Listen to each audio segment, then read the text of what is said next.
Seeds of possibility. The April rain drummed steadily against the greenhouse roof as Olivia Winters adjusted her gardening gloves.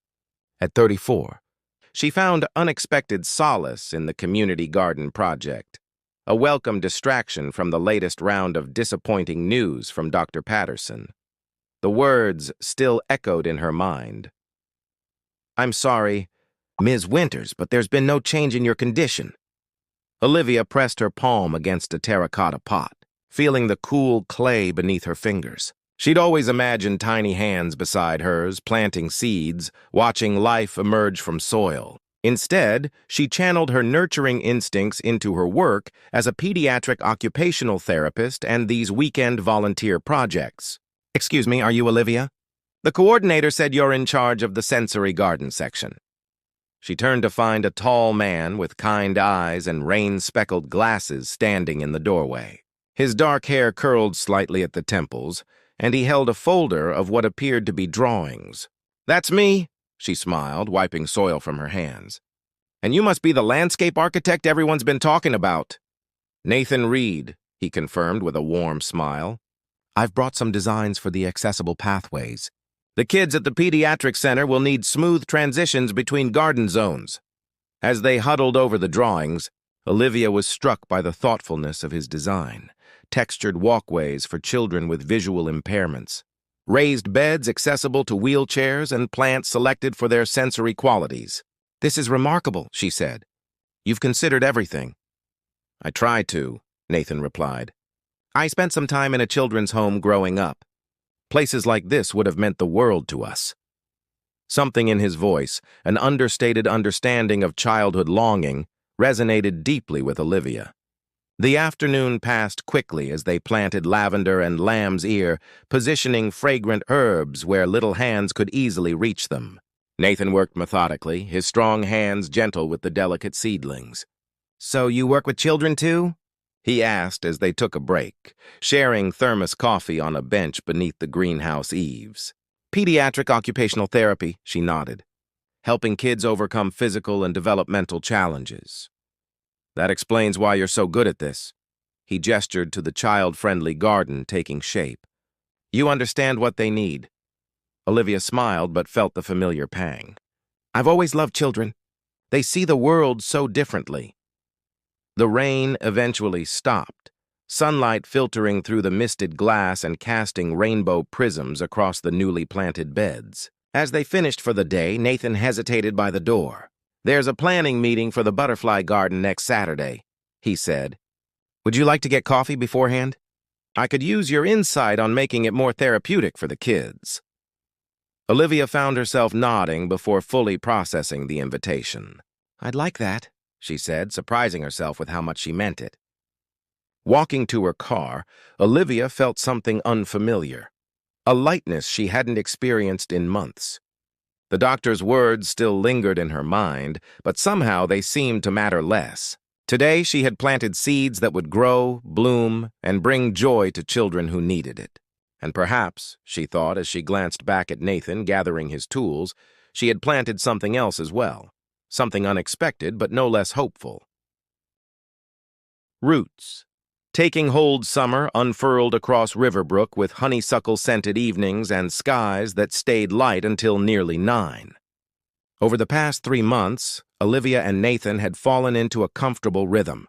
Saturday mornings at the community garden, followed by lunch at Tessa's Cafe, occasional weeknight dinners and long walks along the riverfront, discussing everything from sustainable architecture to their favorite childhood books. The butterfly garden they'd designed together was now aflutter of wings and delighted children's laughter.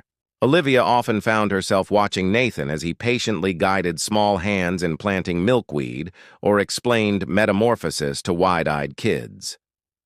There was something about the way he knelt to their level, his voice gentle but never condescending, that made her heart ache with a bittersweet longing. "You're staring again," teased Rebecca, the garden's volunteer coordinator, as she handed Olivia a flat of marigold seedlings. "Was I?" Olivia felt heat rise to her cheeks. "I was just thinking about the garden design." "Mm-hmm," Rebecca smirked. "The garden design with those soulful brown eyes and excellent landscaping skills?" Olivia laughed, but her smile faded as she spotted a young mother entering the garden, infant strapped to her chest and toddler clinging to her hand. The familiar ache returned, sharper now that she had begun to care for Nathan. It wasn't fair to him, this growing attachment, when she couldn't give him what he might someday want. Later that evening, they sat on Nathan's porch swing, fireflies dotting the dusky yard like earthbound stars. His home was a modest craftsman bungalow he'd restored himself, with a backyard designed for gathering, a stone fire pit surrounded by Adirondack chairs, raised vegetable beds, and a small greenhouse. "I have something for you," Nathan said, reaching behind the swing cushion and producing a small wrapped package. Inside, Olivia found a delicate silver necklace with a pendant shaped like a tiny watering can. "I saw it and thought of you," he said. "Always nurturing something beautiful to grow?" The tenderness in his voice undid her careful composure. Before she could reconsider, words spilled out like water too long dammed. "Nathan, there's something I need to tell you about why I volunteer so much with children." Her hands trembled slightly. "When I was 25, I had severe complications from endometriosis. They had to perform an emergency hysterectomy. I can't have children ever. And I know we haven't talked about the future, but before this goes any further..." She trailed off, unable to meet his eyes, fingers clutching the little watering can pendant. Nathan was quiet for so long that Olivia finally looked up, expecting disappointment or pity. Instead, she found him looking at her with the same warmth as always, his expression thoughtful rather than troubled. "Thank you for trusting me with that," he said softly. "I understand why it would be difficult to share." "You do?" He nodded, his gaze steady. "My childhood wasn't just spent in foster care. I was bounced between 6 different homes before I turned 12. Some were good, some weren't. But it taught me something important about family." He took her hand. "Family isn't always about who carries your DNA. It's about who carries your heart." "But you might want children someday," Olivia whispered. Nathan smiled, the corner of his eyes crinkling. "I already know I want children someday. And I've always known they wouldn't necessarily be biological. There are too many kids already here who need homes, love, stability." He brushed a strand of hair from her face. "Besides, I'm falling in love with you, Olivia Winters, not with some hypothetical future that may or may not include biological children." The weight Olivia had carried for so long seemed to lighten, not disappearing but shifting, becoming something she didn't have to bear alone. As Nathan fastened the necklace around her neck, his fingers warm against her skin, she felt something new taking root within her, not replacing what she had lost but growing alongside it, a different kind of possibility, equally precious. "I'm falling in love with you too," she whispered back, the words both terrifying and freeing. "And I'm scared of wanting too much." "Then we'll be scared together," he said, drawing her close. "And we'll figure it out, one day at a time." As night deepened around them, the fireflies continued their silent ballet across the garden, tiny lights illuminating the darkness, reminding them that sometimes the most beautiful things grow in unexpected places. Weathering the storm, the holidays arrived with a flurry of invitations and family gatherings. Nathan and Olivia had been dating for 8 months when they decided to attend both family Christmas celebrations together. The Winters' elegant dinner in the city on Christmas Eve, and the more casual gathering at Nathan's sister Joanna's suburban home on Christmas Day. Olivia's mother, Diana, always impeccably dressed and effortlessly intimidating, greeted Nathan with polite interest that barely disguised her assessment. Her father, William, a retired surgeon, was more openly warm, immediately engaging Nathan in conversation about sustainable building practices. "So, Nathan," Diana said during dessert, swirling her wine glass with practiced elegance, "Olivia mentioned you design children's spaces. Do you have children of your own?" "Not yet," Nathan replied easily, his hand finding Olivia's under the table. "But I hope to someday." Diana's gaze shifted to Olivia, something knowing and sad in her eyes. "I see, and you're both aware of the situation?" The table fell silent. Olivia's younger sister, Vanessa, shot their mother a warning look. If by situation you mean that we might build our family through adoption rather than biologically, then yes, Olivia said, her voice steady despite the knot in her stomach. Nathan and I have discussed it. Adoption is wonderful, of course, Diana said, her tone suggesting it was anything but. Though I do worry about the challenges. The unknown genetic factors, attachment issues. Dr. Thompson, you remember him, William, was just telling me about a case where the adoptive parents discovered severe behavioral— Mom! Vanessa interrupted sharply. Maybe we could not do this right now. The rest of the evening passed in strained politeness. In the car afterward, Olivia stared silently out the window, watching snowflakes melt against the glass. Your mother means well, Nathan said finally. She's worried about you getting hurt. She's worried about appearances, Olivia corrected, anger and hurt tangling in her chest. About her friends knowing her daughter couldn't give her real grandchildren. Nathan pulled the car to the side of the road and turned to face her. Hey, he said gently, what we might create together, whatever form it takes, would be very real. Christmas Day at Joanna's proved to be a chaotic contrast.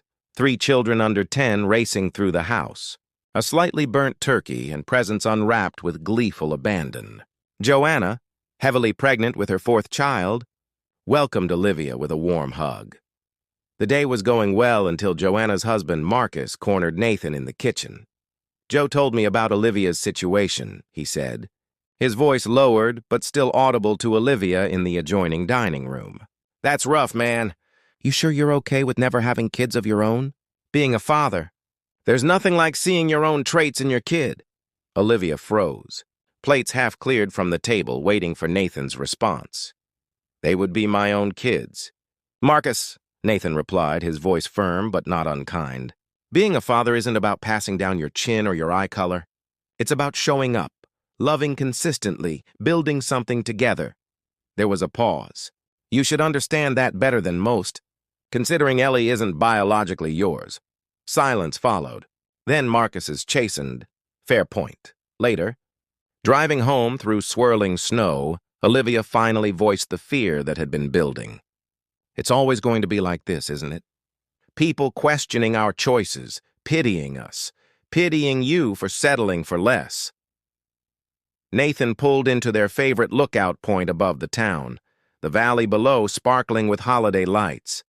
He turned off the engine and shifted to face her. I need you to hear something, Olivia. I'm not settling. I'm choosing. Every day I choose you. And whatever family we might build together someday will be exactly what it's meant to be. He took her hands. But I need to know if you're still carrying the weight of everyone else's expectations. Because we can't move forward if you believe deep down that you're somehow incomplete. The question struck at the core of doubts Olivia had harbored for years. Was she still defining herself by what she couldn't give rather than what she could?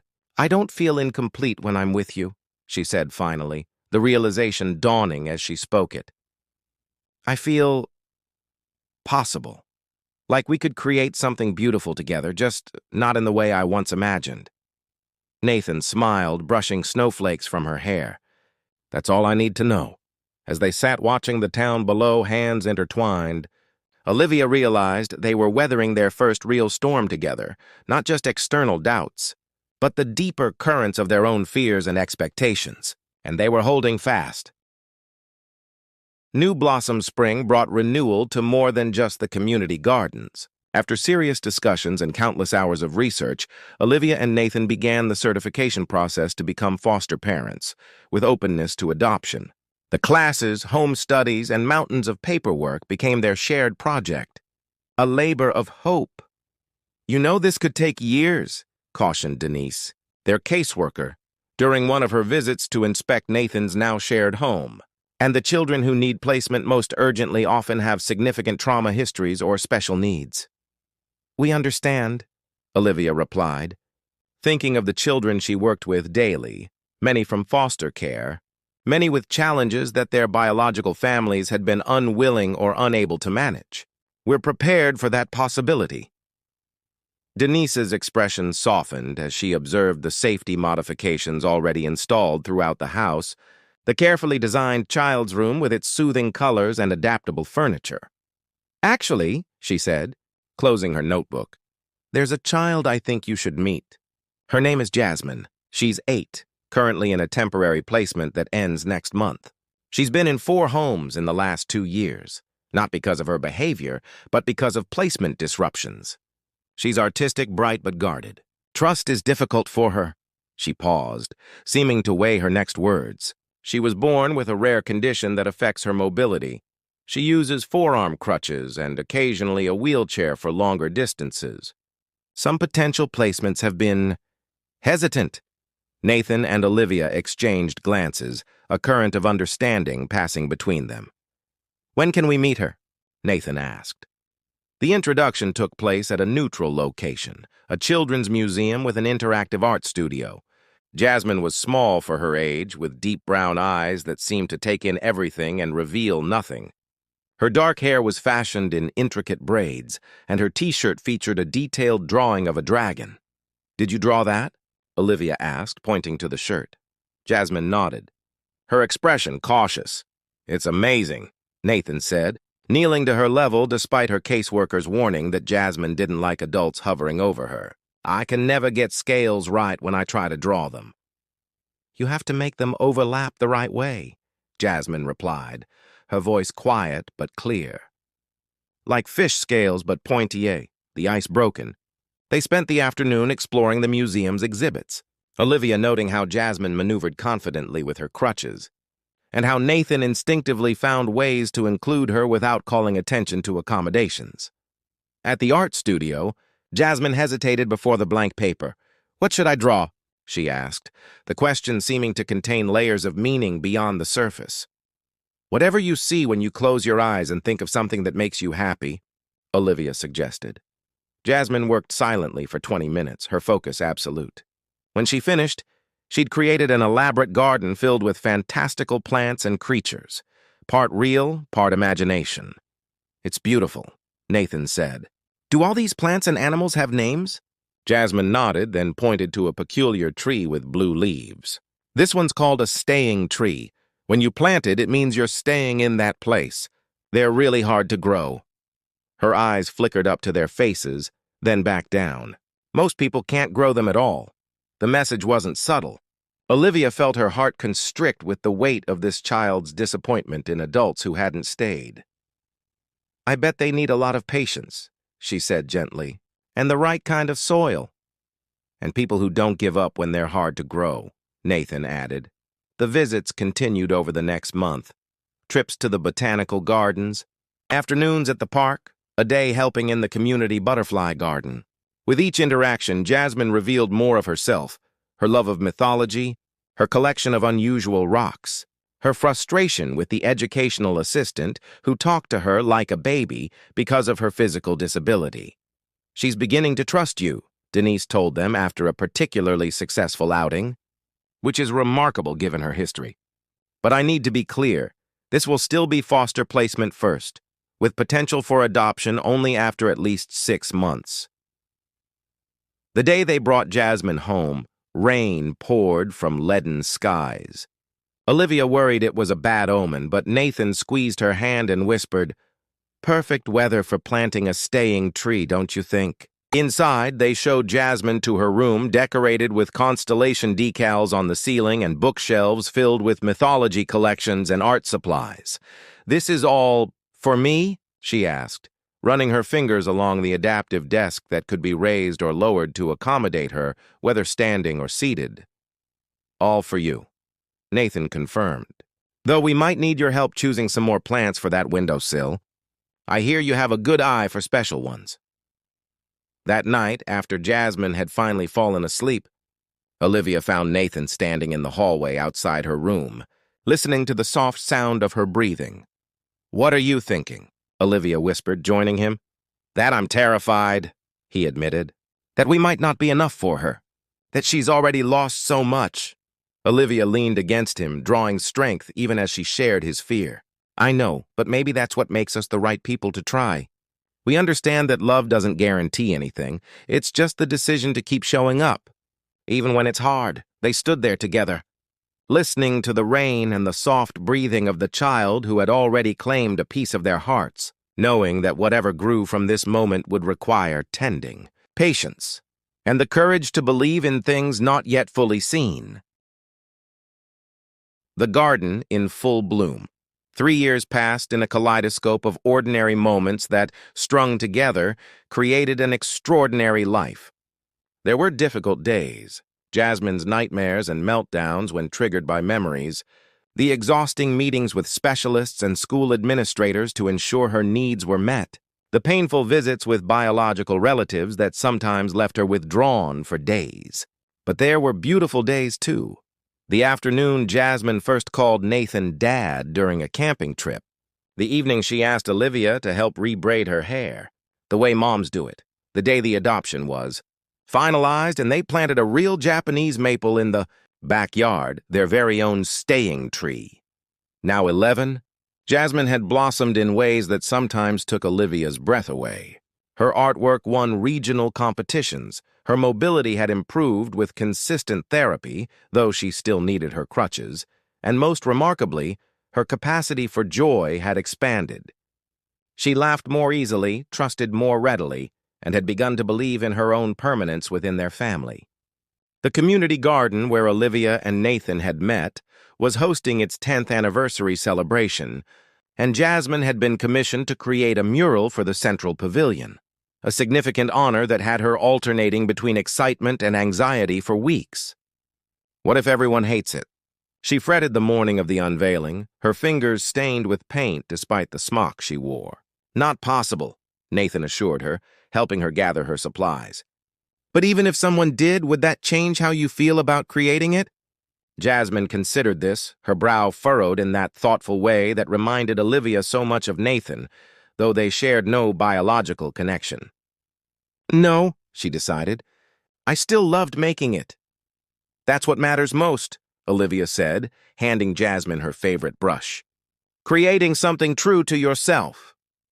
The mural was unveiled that afternoon to gasps and applause. It depicted the garden through seasons and years, children who had grown up visiting it now returning with children of their own, plants evolving, butterflies migrating and returning. And woven throughout were subtle references to the garden's impact. A young couple meeting over seedlings, therapy sessions conducted among the flowers, a child in a wheelchair planting sunflowers. It's our story, Olivia whispered to Nathan as they stood hand in hand, watching Jasmine shyly accept congratulations. All of us who found healing here. Not just healing, Nathan corrected gently. Growth. Later that evening, as sunset painted the sky in hues that rivaled Jasmine's mural, the three of them sat on their back porch swing, Jasmine nestled between them with her sketchbook open to plans for redesigning the side yard. I'm thinking we need a water feature, she explained, pointing to her detailed drawing, for the sound and to attract more wildlife, and maybe a bench where we can sit when Sophie comes over. Sophie was the 5-year-old they had begun fostering 3 months earlier, a child with her own complex history, her own needs and gifts. That's thoughtful, Olivia said, her heart swelling at Jasmine's instinctive inclusion of their newest family member. Sophie would love that. I figured we could start next weekend, Jasmine continued, enthusiasm brightening her voice. Dad can help with the heavy digging, and Sophie and I can pick out plants that are safe for her to touch with her sensory issues. And Mom can help figure out which ones have the best therapeutic properties for her anxiety. The casual way she included them all, the natural assumption of family roles and future togetherness. It was these moments that still caught Olivia unawares, filling her with gratitude so acute it bordered on pain. From inside came the sound of small footsteps as Sophie made her way carefully down the stairs. Her favorite stuffed elephant clutched tightly. I woke up, she announced unnecessarily, her curly red hair wild from sleep. Is there still family time? Nathan reached out, lifting her onto his lap. Always room for more family time. As Sophie settled against him, Jasmine spontaneously began to explain her garden plans, adapting her language to make it accessible to the younger child, pointing out features specifically designed with Sophie in mind. Olivia watched them. This family that had come together not through biology, but through 1,000 conscious choices, daily acts of love and courage. She thought of the frightened woman she had been, defining herself by what she couldn't have rather than by the abundance she might create. "What are you thinking about?" Nathan asked softly, reaching across the children to touch her hand. The same question he'd asked on their first night with Jasmine, but now weighted with years of shared history. "That some gardens take unexpected forms," she replied, watching as Jasmine patiently helped Sophie trace a butterfly in the sketchbook. "But they're no less beautiful for being different than we imagined." As dusk deepened around them and the first stars appeared, the staying tree they'd planted cast gentle shadows across the yard, roots deep, branches reaching, a living testament to the family that had grown beneath its boughs. Not the family Olivia had once mourned, but the one she had helped create, unique, sometimes challenging, and more precious than anything she could have designed alone. In the end, it wasn't about what had been lost, but what had been found in the seeking, a garden of their own making, cultivated with patience and love, blooming in ways no one could have predicted, and all the more magnificent for having been carefully, intentionally grown.